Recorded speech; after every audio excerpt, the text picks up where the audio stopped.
Bonjour, je m'appelle Emeline, j'ai 37 ans, je suis chargée de projet dans un cabinet de recrutement à Lyon. Alors mon parcours, ma formation, j'ai fait un bac L, donc littéraire, que j'ai poursuivi en études universitaires par un master de français langue étrangère, parce que je me destinais à enseigner le français aux étrangers. Et j'ai complété un peu plus tard ce master que j'ai obtenu en 2007. Je l'ai complété en 2010 par un bac pro, une formation bac pro en infographie. Alors une journée type dans un cabinet de recrutement, moi je travaille dans un cabinet qui est spécialisé dans le recrutement des cadres, donc ce sont des professions encadrantes pour des entreprises de tout secteur. Ça peut être de l'industrie, de la technologie, du service, enfin vraiment de tout secteur. Donc, comme je suis chargée de projet, c'est un poste assez polyvalent et transversal.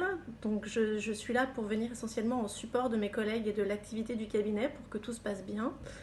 Donc, une journée type, ça va être eh bien, de vérifier que les annonces que nous avons publiées sont bien en ligne, de faire la rédaction d'un contrat pour un client qui a besoin de nos services. Ça va être de rédiger la synthèse d'un candidat qu'on a rencontré la veille. Ça va être de vérifier les réseaux sociaux, de rédiger un blog, de travailler avec nos prestataires ou nos fournisseurs pour nous assurer la meilleure qualité de service. Voilà, donc je suis un peu sur tous les fronts. D'ailleurs, mon intitulé de poste le représente bien, puisque je pourrais être chargée de projet, comme je pourrais être office manager, comme je pourrais être assistante de direction ou chargée de communication. En fait, j'assume un peu tous ces rôles. Meilleur souvenir, une difficulté. Alors, meilleur souvenir, alors il y en a plusieurs. J'ai au cours de ma carrière été infographiste indépendante à mon compte pendant une petite période. Et j'avoue que c'est une certaine satisfaction de voir son travail édité, imprimé et d'avoir un client content, sachant qu'on a travaillé seul sur un projet, c'est gratifiant. Dans mon travail actuel, une petite victoire, c'est quand on rencontre les clients, parce que je suis rarement au contact des clients et des candidats. Ce sont plutôt les consultants et les chargés de recrutement qui travaillent avec eux. Donc quand je rencontre un client et qu'il me dit qu'il a lu mon dernier blog ou ma dernière newsletter et que ça lui a plu, ça me fait plaisir. Une difficulté, ça va être parfois d'être un peu sursollicitée par mes collègues, puisque vu que je suis un peu la multitâche de l'équipe, je peux être un peu parfois sursollicitée. On peut me demander beaucoup de choses sur des fronts très différents. Donc il faut réussir à garder le sens des priorités et à essayer de satisfaire tout le monde sans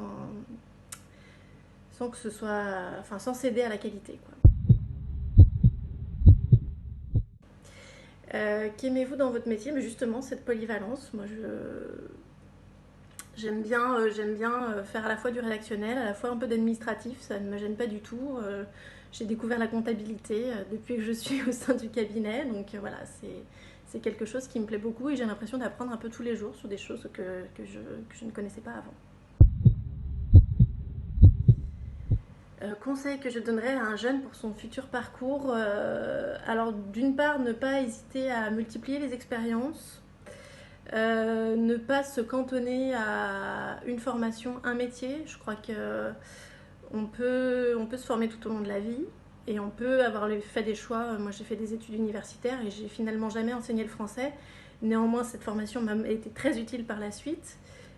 J'ai aussi profité de formations professionnalisantes plus tard, donc valider un diplôme, même si c'est pas un diplôme de niveau ultra important, ça reste quand même un diplôme professionnel. Maintenant, je sais utiliser des logiciels d'infographie et ça aussi, ça m'est très utile tous les jours. Donc, il ne faut pas hésiter à multiplier les expériences et à essayer les choses, voilà. Et surtout à faire ce qui nous plaît et ce vers quoi on est attiré.